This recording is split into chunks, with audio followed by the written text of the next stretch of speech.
Picture this scene. You've been invited to photograph an event. You are required to isolate the speaker or act.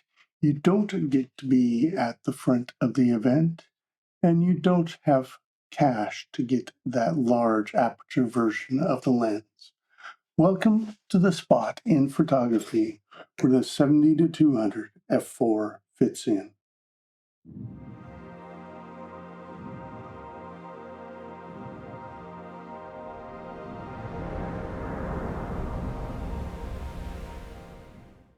Welcome to Expeditions in Light. Let's take another expedition. Introduced in February 2019, at the same time that Lumix introduced the full-frame L-mount cameras, was Lumix S Pro 70-200 f4 iOS. This f4 L-mount zoom was one of the first available for Lumix Quest into the full-frame camera market. Its constant f4 aperture across the zoom range is combined with an optical image stabilization and a weight of 2.2 pounds or 985 grams. This dust splash and freeze resistant design uses 23 lenses in 7 groups. Designed for the L mount, it works well across Panasonic full frame and Leica SL bodies. Current price point of about $1,200, this lens won't break the bank, but will deliver solid image performance. Join me on this expedition as we photograph Seattle's Bon Odori Festival and the people who join in on the event.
are some who insist on the f2.8 70 to 200 millimeter lens for portraits.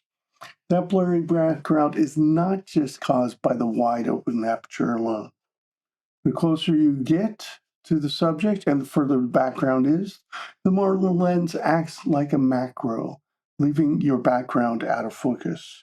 The longer you get in the focal range, for this lens, say between 135 millimeters and 200 millimeters, the more narrow the plane of focus is, leading again to that blurry background. Then, of course, you have the low f-stop numbers. That is why an image like this will have that creamy background so sought after. The unsung hero of this Lumix S Pro 70 to 200 f4 is the stabilization.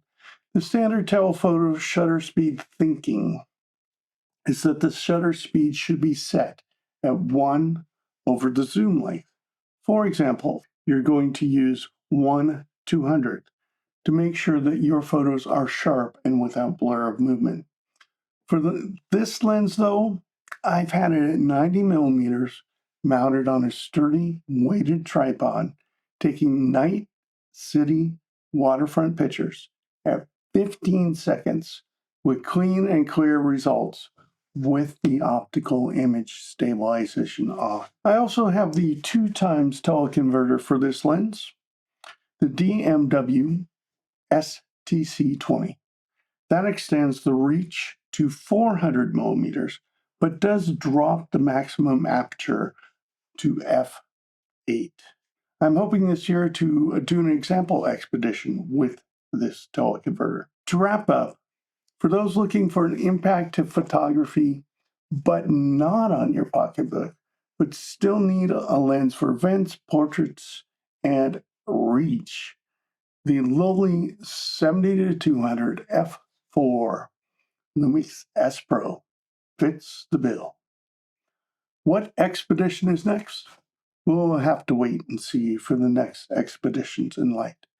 Until then, this is your host, John, signing off.